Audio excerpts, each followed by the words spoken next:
Police స్టేషన్లో కొట్టడం ఏంది అసలు? ఏ చట్టంలో ఉంది కొట్టాలని చెప్పండి, చెప్పమ్మా. నాన్నే వచ్చింది ఇక డబ్బా కిరాయి జాకీలు ఇస్తాయని వచ్చి భాష లేదు మాట్లాడేది. ఓకే. నాకేం భాష రాదు. హిందీలో తెలుగు చెప్పండి సార్ అంటే ఏది నీకు తెలుగు చెప్పేది, అసోటా తీసుకోపోయారు జాకీలు కిరాయికి ఇస్తాయనైతే వచ్చిండు. వచ్చినాక ఆ లోపల పోయి అది ఏదో మాట్లాడుతూ బయట అయితే మళ్ళీ వచ్చిండు.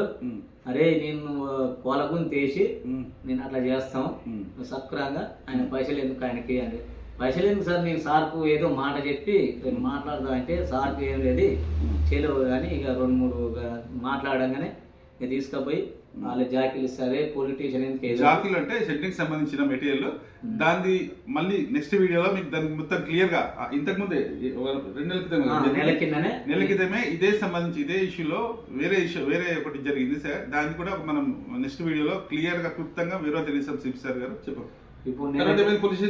ఇంకా పొలిటీషియన్ అయిపోయి లోపల పోనీయలే నన్ను, లోపల పోలేదు. ఇక నేను బయట పట్టినే సరే ముందైతే ఎవరికాడికి తీసుకోపోతలేరు.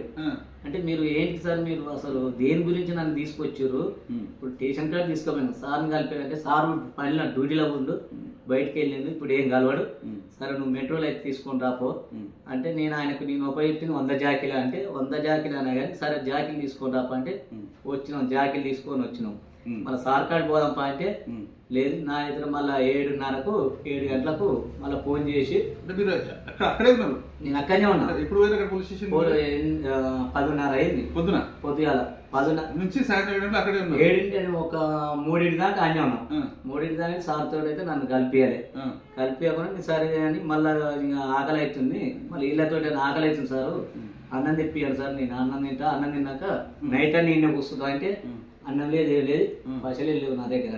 అరే పైసలు లేవంటే సార్ ఒక ఇద్దరు అన్నం పెట్టి నేను పొద్దు నుంచి అన్నం తిన్నా అంటే. చూడండి ఇంత దౌర్భాగ్యం అంటే ఇలాంటి వ్యవస్థ, అంటే ఇలాంటి వ్యవస్థలో ఉన్నాం మనము. తన బాధ్యత మాటలు వినాలి. సరే ఇతను చెప్పేది అబద్ధమా నిజమా మేము ఛాలెంజ్ చేస్తున్నాము. ఇతను నిజమా అబద్ధమా అనేది సిపి సార్ గారు ఎంక్వైరీ చేయాలి, మీరే పర్సనల్గా ఎంక్వైరీ చేయాలి సార్ మీరు.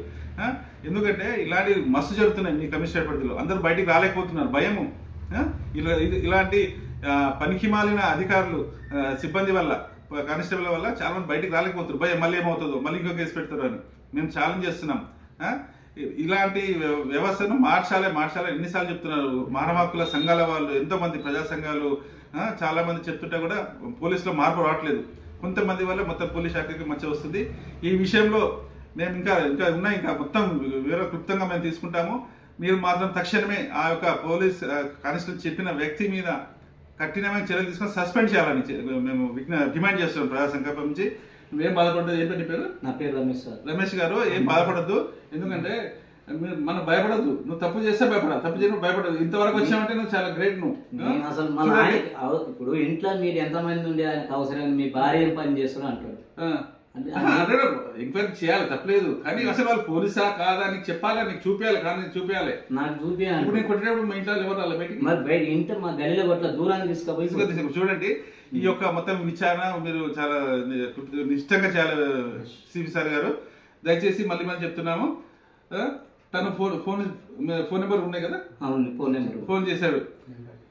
చూడండి నెంబర్, అతని నెంబర్ చెప్తాను, నెంబర్ చెప్పమ్మా.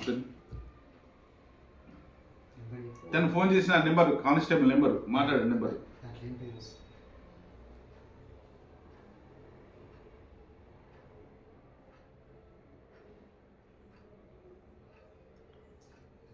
అంటే నా నెంబర్ ఫోన్ తీసుకున్నాను.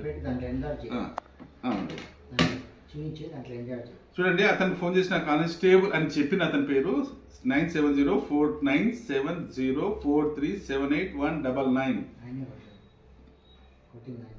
ఓకే చూడండి ఇప్పుడు మేము చేయొచ్చు, కానీ ఎందుకు చేయట్లేదంటే ఇంకా కొన్ని వివరాలు ఉన్నాయని తెలుసుకున్న తర్వాత 100% చేస్తాము. అది ఎవరైతే చెప్పాడో అతను నిజంగానే పోలీస్ కానిస్టేబుల్ అయినా కూడా సరే అతను తీసుకెళ్లే పద్ధతి కరెక్ట్ కాదు. ఏ చట్ట ప్రకారం తీసుకెళ్ళాడు, ఎట్లా కొట్టాడు, అది కూడా పోలీస్ స్టేషన్ కెమెరాలు అన్ని తీయండి. కెమెరాలు అక్కడ ఉన్నాయి, ఇక్కడ కూడా ఉన్నాయి, మేము కూడా కెమెరాలు అన్నీ తీస్తాము. పోలీస్ స్టేషన్లో కొట్టాడు కాబట్టి అసలు కొట్టే అధికారిని ఓడిచ్చాడు. అతనికి తక్షణమే అతన్ని సస్పెండ్ చేయాలి, ఉద్యోగం తీయాలా, కఠినమైన చర్య తీసుకోవాలి. అతనికి ప్రోత్సహించిన వాళ్ళను, అతను ఎమ్మడొచ్చిన వాళ్ళందరి మీద కఠినమైన చర్య తీసుకోవాలని ప్రజా సంకల్పం డిమాండ్ చేస్తుంది. ఏం లేదు, మేము సార్ గారికి మాట్లాడతాం. అన్ని క్లుప్తంగా ఉన్నాయి, ఇతని వివరాలు అన్నీ ఉన్నాయి. దయచేసి మళ్ళీ చెప్తుంది ప్రజాసంకల్పం ఇలాంటివి మళ్ళీ జరగొద్దు. ఎంతో మంది ఉన్నారు బాధితులు, బయటికి రాలేకపోతున్నారు. నువ్వు వచ్చావు, బయట ముందుకు వచ్చావు, మాట్లాడుతున్నావు, ఏం లేదు, మనం న్యాయంగా పోరాటం చేద్దాం, అతను వాళ్ళ మీద చర్యలు తీసుకుందాం.